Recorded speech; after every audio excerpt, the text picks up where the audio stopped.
Hi everyone, I am starting this week's videos for the final meeting. So unfortunately, it's the final meeting. It's amazing sets of conversations we have had. I'm kind of looking forward to this next section, but at the same time, feeling a little bit of a sense of loss that we're not going to continue that conversation. But anyhow, I wanted to start with this, with the article by Severin Beland and Cashore, thinking about policy feedback, right? I think that one of the interesting things about the issue of policy and sustainability of policy, and we have touched on that in many ways throughout our weeks together, is the kinds of feedbacks that policy elicit, right, and the importance of that kind of feedback. Last seminar, we discussed the issue of the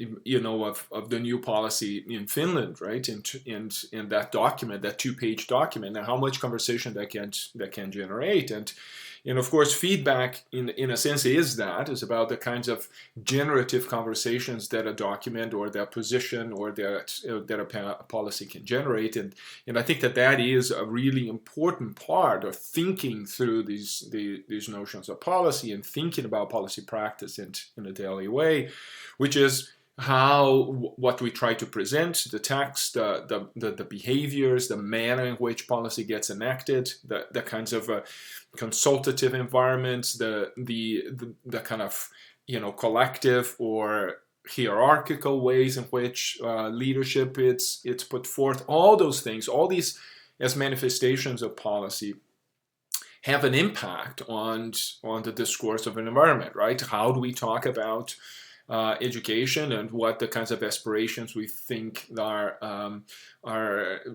really sustainable, important, necessary, or superfluous, and so forth, right? And they really, these kinds of positions, which are all in a way a matter of gauging and to a certain extent managing the kinds of who and in what ways we're going to get positive feedback, and not just the kind of traditional feedback as somebody responding, tweeting, or doing those kinds of things, but feedback also in the sense of how people can engage with a new policy, how they see themselves in it, what they can bring to that process, right, as well as disengagement, right, as well as negative feedback, the kind of pushback, the kind of dismissal, the kinds of active resistance, and so forth, right? And all this forms a really important kind of confluence to the sustainability of the policy or of the practice, and both in terms of kind of gradual change, but also in setting up, as we talked about earlier, moments of rupture, right? These kind of punctuated equilibrium as another kind of policy theory spouses. I think that the other aspect that this article starts talking about is also the importance of alliances, right? And the importance that our particular place in the kind of policy environment get augmented and amplified, both in terms of the discourse, but also as the spaces for practice within other environments as well, right? So in what ways there's an alignment between the new Finnish document on music and to the work of music teachers and music educators, and how that maps out in terms of relationship to arts education in general, to educators in general, to kind of cultural policies, right? All those kinds of things. The more the possibility for alignment, the greater the possibility of being able to, as Taro mentioned in the last meeting, to cite the document, to use the document, to use the practice, to use the networks, right, to amplify one's own individual work, but also to help with our individual works to see the bigger picture of our individual work in a school, and as a community member, as a musician, as a public intellectual, as an educator in relationship and in conversation with community, how we can then amplify larger trends, right, and support them, or even create within that environment certain levels of priorities for your own community that become key aspects of advocacy and talking points, but also become how and where you take your own curriculum and you develop your own ideas, right? So all this is embedded into these notions of feedback and in how we consider those and how we then explore them in a constructive way in preparation for the policy development, for the text, for the practice, but also in subsequent moments of those, right? Which is sort of somewhat what I mentioned last time, that document already captures and requires a lot of energy to put it together, and it certainly generates a lot of conversation, as we saw in our own seminar. But it should not and really cannot be seen as an endpoint, but just as another beginning, right? And not a beginning simply to dismiss, critique, or then use that document, but to see and start thinking both individually and collectively how a document such as this can facilitate certain practices, right? Practices that we find beneficial to our students, beneficial to issues of equity, beneficial to issue of diversity, beneficial to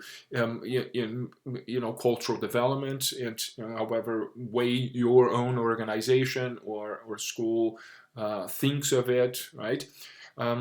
There's a sense of the possibilities that come also as we take the document into enactment, right? And in that process, as you see also in this article, we generate that famous kind of cycle, which is the new thinking of the potential next document. I know that sometimes that seems a little bit exhausting, but it's only exhausting to the extent that these things are not necessarily part of the ways in which we traditionally think and act. Right, so there's a much higher threshold of effort because these are not part of the daily conversations to make them part of conversations. But one of the advantages of normalizing and making some of this thinking into a way of acting more normative is that then we start using our capacities in other directions, right? As we establish some parameters of interaction, as we establish kind of known ways of responding, let's say, toward the next document, or to engaging in the process for the next consultation, or trying to enact and provide feedback on how such policies actually are just discursive or that they see practical applications and so forth. Right, and the more we do this, and the more that conversation is informed differently, the easier it is to find our pathways to our own kind of personal representation of those policies, into our own thinking and the work that we try to do. I'm sure that if you look back reflectively about just these 4 or 5 sessions that we have had through the seminar, how that thinking has already changed for you because of the reading and because of the conversations that we have had, right? And while there was a lot of effort and a lot of energy in that, that's a relatively small period of time, a small investment of time in relationship to the potential of these kinds of this kind of thinking in your own future practice, right? So I'm really curious to see and to hear about how you're starting to imagine the idea this idea of policy feedback, right? What that might look like. If incorporated fully into your own practice, what kinds of actions could you take that you would not otherwise? What kinds of things would you say that you would not otherwise? How would you present issues, new programs, new ideas? How would you marry the ideas that you see in a policy text into a new project that you're trying to develop? What kind of language would enter into a grant proposal that creates this sense of dissemination or participation in kind of research gathering that again brings policy and policy practice, right, and the future policy development in alliance with not only things that are already in place for music, but also for other general cultural practice and so forth, right? So in a sense, it's about amplifying through this idea of policy feedback, thinking about the kind of our own sense of agency, but also in the kind of changing the conversations and the matter and the future reach of future policy, right? So and that's what I think, that it's not that we can revolutionize the ways in which policy are seen and how we even engage in that, but that we can construct a different kind of pathway that takes some of these issues in considerations, that changes at least partially, right? If you think about kind of, changing 15-20% of the ways in which we do things, the ways we present ourselves as a practitioner, as a researcher, as a thinker in the field, because of some of these issues, right? Bringing the politics of policy and politics in general in a different light and in a different way into our own discourses, practices, and research.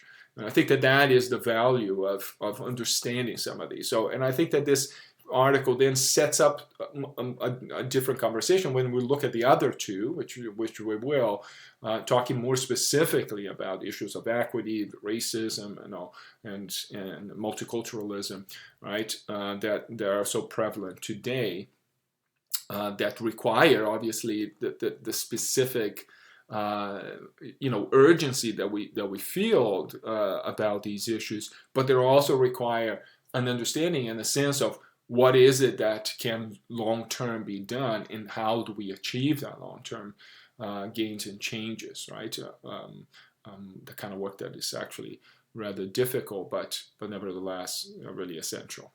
So hope this helps situate, this article that's kind of very jargony and very specific and very theoretical into this kind of larger framework of why this kind of thinking might really be significant, right?